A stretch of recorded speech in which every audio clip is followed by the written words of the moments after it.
So what is going on, guys? I am Black Ops Amazing. Welcome back to another video where today we are going to be taking a look at my top 10 best pack-a-punched weapons in Black Ops Cold War Zombies. As always with any video of this type, I have to say this, these are all in my opinion. These are from my playstyle, how I play the game, and the experience I've had so far with all of these weapons. And with all of the different ways that you can upgrade weapons via the upgrade machine or the pack-a-punch, and also being able to put your own attachments on them, depending on how you've got your gun set out, maybe they'll be a little bit better or worse for you than they are for me. There is a lot of variety in the game this year, but I'm basing this list just off a single pack-a-punched weapon. I haven't changed any of the attachments on them. So this is my list for the top 10 pack-a-punched weapons in the game, and coming in at number 10, this one was very difficult because there's more than 10 weapons that I think are great papped. So there's a few that didn't make it onto this list. One of those that I want to give a special shout out to is the knife. It is really good, you can pack a punch it, and it is a one knife kill up until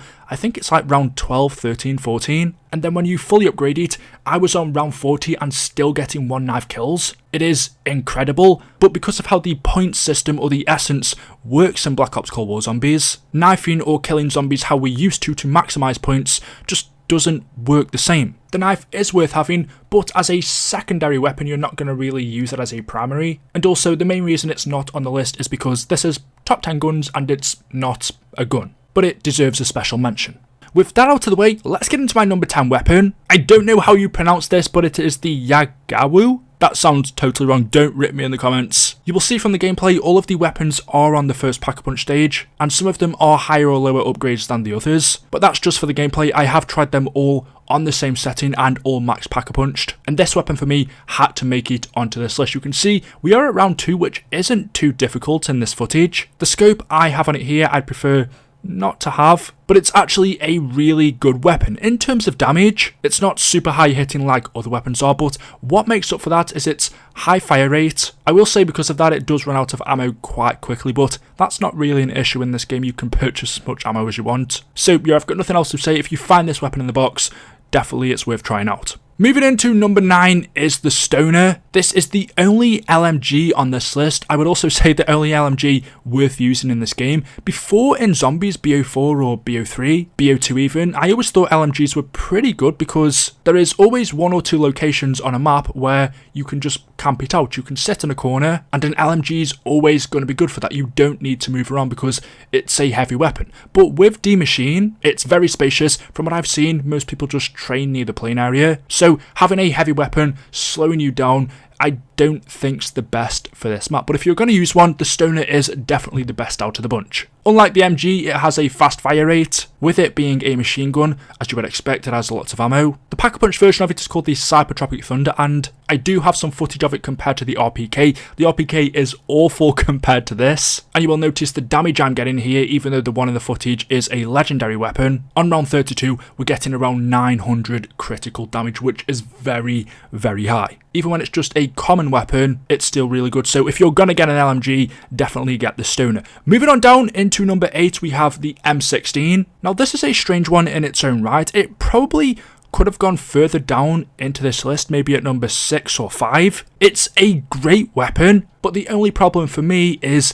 it's a burst fire. I'm not a fan of burst fire in Zombies. Having to keep spamming the trigger, not gonna lie, it tires my fingers out. But I will admit, it is really powerful. It's got loads of ammo, it looks awesome. Its damage for an assault rifle is actually a lot better than you would expect. Or is it? It is a burst fire, so it should be having high damage. But even the one you can see me using in this footage isn't fully upgraded, and the critical damage is around 630. That's really, really good. And what makes it even better is this is a wall weapon, so it's easy to obtain. You don't have to keep spamming the box if you want it. Maybe because of the damage it does, you could put it further on down, but just because it's a burst fire, I'm going to keep it in at number 8. And now moving on, in at number 7, I have picked the M1911 Dual Wield. There are 2 different versions of this you can get from the mystery box, the Dual Wield, and you can also get the standard one. I've tried both. If we were only able to get the one M1911, it would be nowhere near the top 10. It's not very good, but Dual Wield, when you pack-a-punch it, it doesn't become the Mustang and Sally like we used to have. Then again, I don't think I'd want that weapon to return just because of the explosive damage. After using the grenade launchers,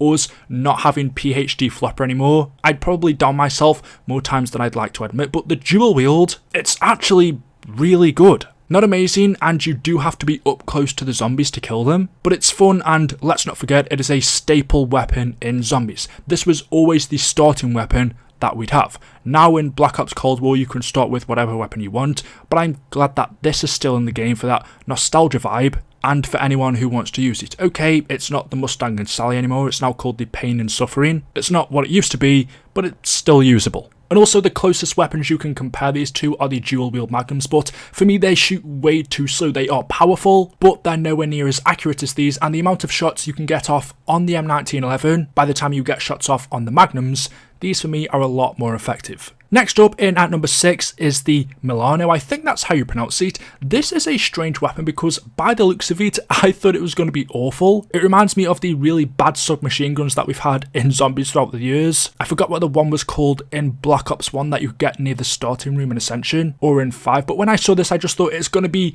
really, really bad. I was recommended to try it out, I did, and it was very surprising. What's best about it is its high critical damage. I was getting around 600, 700 on a weapon that's not even anywhere near fully upgraded. The fire rate isn't as fast as I expected, but with the high damage, that doesn't really matter. It's a light weapon to use, you can move quickly. Honestly, it just wasn't what I expected. Moving on, in at number 5 is the FFR. This was the gun that I was most looking forward to pack-a-punching because throughout Call of Duty history, FAMAS is a fast firing weapon, so I thought if I pack-a-punch this, is it going to be crazy? And yes, it is. The damage I don't think is brilliant. Body shots on one pack-a-punch are about 150. Critical damage is around 350. But because of its fast fire rate, it's almost like you can get 2 bullets out of this by the time you can get 1 on any other weapon. Plus, it's just really fun to use. It's quite unique in how it works. A lot of weapons in the game feel very samey, but this one doesn't. It's probably the most fun weapon out of any on this list. And then next in at number 4 we have the Hauer 7. I think that's how you pronounce it, that's probably wrong. Or when you pack-a-punch it, it's called the Orion 777. There are many reasons why this comes in at number 4. First off, it is one of the first weapons you can purchase off the wall. Obviously you can also choose it as a starting weapon, but any weapon that's on the wall, it's easy to obtain ammo, even though there are weapon stations. But the shotguns in this game for some reason just feel so much overpowered compared to the other ones.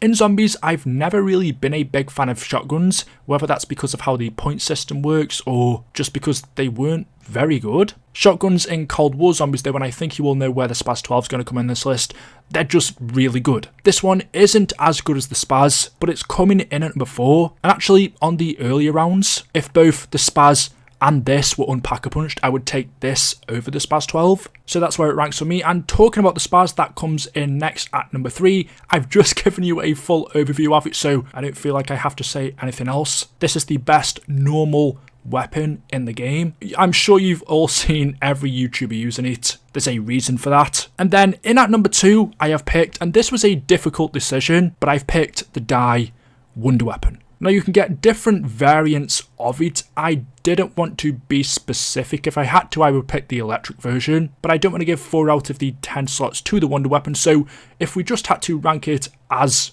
1, it comes in at number 2. And if I've got to pick one version of it, it is the electric version, just because it's the best weapon in the game for taking out the boss zombies. So you're thinking, what is number 1 then?